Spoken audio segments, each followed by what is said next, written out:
वालेकुम वरहमतुल्लाहि वबरकातुहू। नाज़रीन, आइए आप सभी का खैर मक़दम है, वेलकम है, इस्तक़बाल है आपका अपना यूट्यूब चैनल MM अकेडमी में। आज हम देखने वाले हैं सहायक उर्दू अनुवादक का ये 21वां वीडियो, यानी 21st ये क्लास, जिसमें हम उर्दू के अल्फाज का तर्जमा हिंदी में और फिर उससे उसी अल्फाज से उर्दू और हिंदी, शुद्ध उर्दू हिंदी जुमले देखेंगे।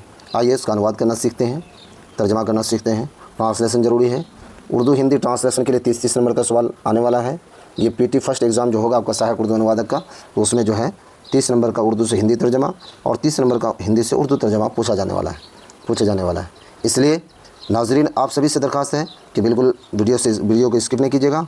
मुकम्मल वीडियो और बहुत शॉर्ट टाइम में ये जो है वीडियो मुकम्मल होने वाला है। और ये चीदा चुनिंदा अल्फाज जो इससे पूर्व में जो सन 2021 में सहायक उर्दू अनुवादक की बहाली हुई है, उसी पैटर्न पर, जो एग्ज़ाम का पैटर्न था, उसी पैटर्न पर जो है ये तमाम तर सवालात गोया के तैयार किए गए हैं। इसलिए आइए शुरू करते हैं। शुरू करने से पहले आपसे एक बार दरख्वास्त करते हैं कि आप अगर अभी भी मेरे यूट्यूब चैनल को सब्सक्राइब नहीं किए हैं तो प्लीज़ एक बार सब्सक्राइब कर दीजिए, लाइक एंड शेयर ज़रूर कीजिए।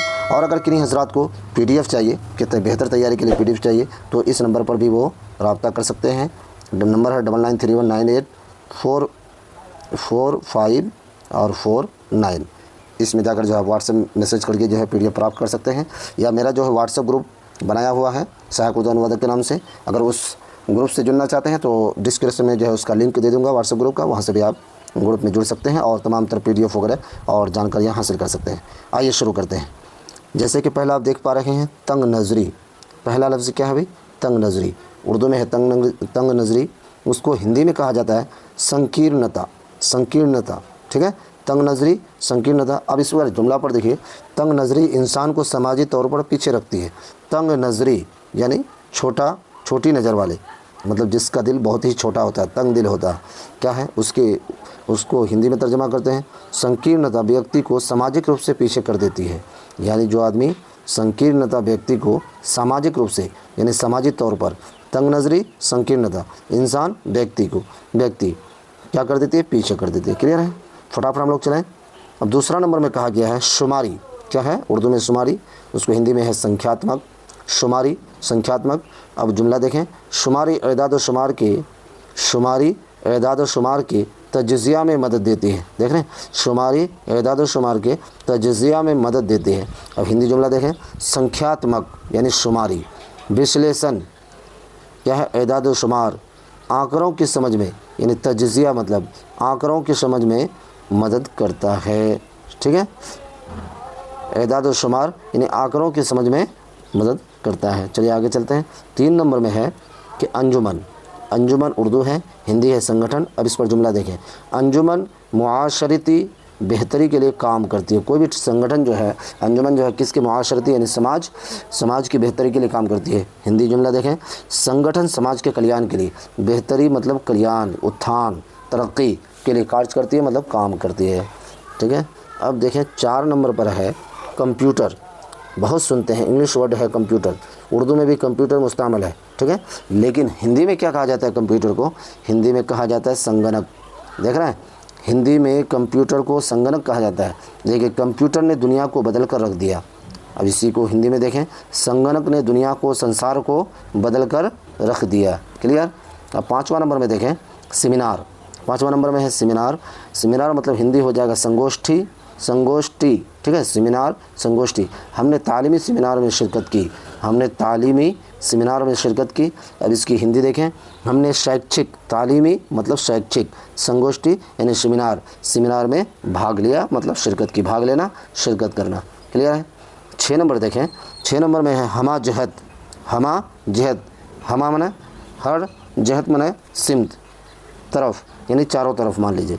संदेंगीन क्या है? ये हिंदी में संदेंगीन। हमा जहत तरक्की कौम की खुशहाली का बाइस है। हमा जहत तरक्की कौम की खुशहाली का बाइस है।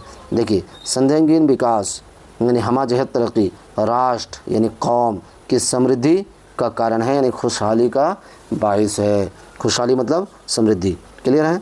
अब आगे देखें, 7वें नंबर में है मवासिलात, जिसको हिंदी में संचार कहते हैं। उर्दू में मवासिलात, हिंदी में संचार।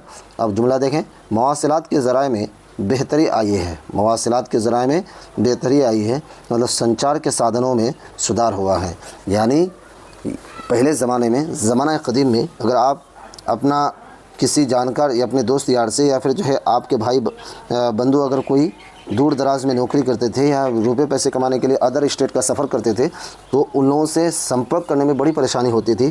तार वगैरह, खतूत वगैरह का सहारा लेना पड़ता था। लेकिन आजकल ये है कि आदमी मिनटों में, सेकंडों में जो है डायरेक्ट सलाम कलाम कर सकता है मोबाइल के ज़रिए, यानी संचार के ज़रिए। ठीक है, संचार का अगर खुलासा में जाएंगे, मवासिलात का बहुत सारी चीज़ें हैं, सिर्फ मोबाइल ही नहीं है, बल्कि एक मुल्क से दूसरे मुल्क, एक स्टेट से दूसरा स्टेट, ये जो आदान प्रदान, बहुत सारी चीज़ें हैं जो संचार में आ गया। खैर उसकी तफसीलात में नहीं जाना है। मवासिलात के ज़रिए में बेहतरी आई, ज़राए में बेहतरी आई है, मतलब संचार के साधनों में सुधार आया है। ज़राए मतलब ज़राए का हो जाएगा सुधार, ये साधन। क्लियर है। 8वां नंबर में देखें, मवासिलाती आलात। क्या है? मवासिलाती आलात। उर्दू है, हिंदी में देखें संचार संयंत्र। देखिए, संचार संयंत्र। मवासिलाती आलात जदीद टेक्नोलॉजी पर मबनी है, यानी मवासिलाती आलात क्या है? जदीद टेक्नोलॉजी पर मबनी है। हिंदी देखें, संचार संयंत्र आधुनिक, जदीद, आधुनिक मतलब जदीद, टेक्नोलॉजी मतलब तकनीक पर आधारित है, मबनी है। ठीक है, आधारित है मतलब मबनी है। अब आगे देखें, 9 नंबर में है, 9वां नंबर है मुताअद्दी बीमारी। क्या है भाई? मुताअद्दी बीमारी उर्दू है, हिंदी में है संचारी रोग। मुताअद्दी बीमारी को क्या कहा जाता है हिंदी में? संचारी रोग। इसका जुमला है मुताअद्दी बीमारियों से बचाव ज़रूरी है। मुताअद्दी बीमारी से बचाव ज़रूरी है, उसको हिंदी में देखें संचारी रोगों से बचाव आवश्यक है, यानी संचारी रोगों से बचाव आवश्यक है। चलें, 10 नंबर में कहा जा रहा है जमा रकम। क्या है? जमा रकम, उसको हिंदी में कहते हैं संचित राशि। जमा रकम, संचित राशि। जुमला देखें, जमा रकम मुस्तकबिल के लिए महफूज की जाती है। मुस्तकबिल माने आने वाला ज़माना। ठीक है, आपसे एक सवाल अगर कवायद के एतबार से कर लिया जाए कि ज़माना कितने तरह के होते हैं, कमेंट बॉक्स में ज़रूर बताइएगा आप लोग। ज़माना कितने तरह के होते हैं? 2, 3, 4 जो भी हो। ठीक है, ज़माना को इंग्लिश में टेंस कहा जाता है। कमेंट बॉक्स में ज़रूर इसका जवाब दीजिए। देखिए, जमा रकम मुस्तकबिल के लिए महफूज की जाती है, यानी संचित राशि भविष्य के लिए सुरक्षित की जाती है। संचित राशि जमा रकम हो गया, भविष्य मतलब मुस्तकबिल, सुरक्षित यानी महफूज। क्लियर है? आगे चलें, 11वां नंबर में है तशफ़ी बख्श। क्या है? तशफ़ी बख्श, संतोषजनक। तशफ़ी बख्श, संतोषजनक। नतीजा तशफ़ी बख्श रहा, मतलब परिणाम संतोषजनक रहा। नतीजा, परिणाम, संतोषजनक मतलब तशफ़ी। क्लियर है? आगे चलते हैं। अब 12वां नंबर देखें, 12वां नंबर में कह रहा है दीबाचा। क्या है? दीबाचा, जिसको हिंदी में संदर्भ कहते हैं। किताब का दीबाचा बहुत मालूमाती है, यानी किताब का दीबाचा बहुत मालूमाती है। पुस्तक का संदर्भ बहुत जानकारी पूर्ण है, यानी पुस्तक मतलब किताब, संदर्भ का मानी होता है दीबाचा, मालूमाती मतलब जानकारी पूर्ण। मालूमाती के हिंदी क्या है? जानकारी पूर्ण। चलिए आगे चलते हैं। अब 13 नंबर में है तफवीज़ शुदा। तफवीज़ शुदा, जिसको हिंदी में कहेंगे संदर्भित। क्या कहेंगे? संदर्भित। ये इख्तियार तफवीज़ शुदा अफसर को दिया गया। ये इख्तियार तफवीज़ शुदा अफसर को दिया गया। देखिए, उर्दू में अफसर लिखा जाता है और इंग्लिश में अगर लिखेंगे तो ऑफिसर लिखा जाएगा, और हिंदी में अधिकारी कहते हैं। हिंदी में क्या कहते हैं? अधिकारी कहते हैं। आप पहले से भी जान रहे होंगे। देखिए, इसको ये इख्तियार तफवीज़ शुदा अफसर को दिया गया। हिंदी है ये अधिकार। इख्तियार का मतलब अधिकार, संदर्भित मतलब तफवीज़ शुदा, अधिकारी, अफसर का मतलब अधिकारी, हिंदी में अधिकारी कहा जाता है। तो अजीज़ तलबा, एक एक वर्ड को जो है ना बगौर देखिए, सुनिए, क्योंकि आपको ट्रांसलेशन सीखना ही पड़ेगा, हिंदी से उर्दू, उर्दू से हिंदी। और अगर पीटी एग्ज़ाम पास कर जाते हैं तो फिर आपको जो है इंग्लिश की भी वहाँ ज़रूरत पड़ेगी। फिलवक्त आपको हिंदी से उर्दू, उर्दू से हिंदी, जितना से ज़्यादा हो सके आपको ये तमाम तर अल्फाज के मानी और मतलब को समझना पड़ेगा। फिर उर्दू को हिंदी में ट्रांसलेट करना पड़ेगा और हिंदी जुमले को उर्दू में ट्रांसलेट करना पड़ेगा। ये आपकी ज़िम्मेदारी है। अगर बेहतर ट्रांसलेशन सीखना चाह रहे हैं, बेहतर तर्जमा सीखना चाह रहे हैं, तो आप मेरे यूट्यूब चैनल के साथ प्लीज़ बने रहिए। देखिए, आगे कहा जा रहा है 14 नंबर में आलूदा। 14 नंबर में क्या है? आलूदा, यानी हिंदी में है संदिग्ध। आलूदा, संदिग्ध। आलूदा पानी सेहत के लिए ख़तरा है, यानी गंदगी वाला पानी, जिसमें गंदा पानी जो है सेहत के लिए क्या है? ख़तरा है। उसी को देखिए, संदिग्ध जल, यानी आलूदा पानी की हिंदी क्या है? संदिग्ध जल, स्वास्थ्य के लिए मतलब सेहत के लिए ख़तरा है, डेंजर है। क्लियर? आगे चलते हैं। 15वां नंबर में है निपटारा। क्या है भाई, निपटारा, जिसको हिंदी में संधारण कहते हैं। देखिए संधारण, निपटारा। अब उसका जुमला देखिए, मसअले का निपटारा ज़रूरी है। मसअले, ये मसअला की जमा है जिसका मानी समस्या होता है। ये उर्दू जमा है, लेकिन अरबी जमा बनाएंगे तो क्या हो जाए, मसाइल। अरबी जमा क्या है, मसाइल है। क्लियर है। तो मसअले का निपटारा ज़रूरी है मतलब समस्या का संधारण आवश्यक है। समस्या का संधारण आवश्यक है। क्लियर। चलिए आगे चलते हैं। 16 नंबर में है करीबी।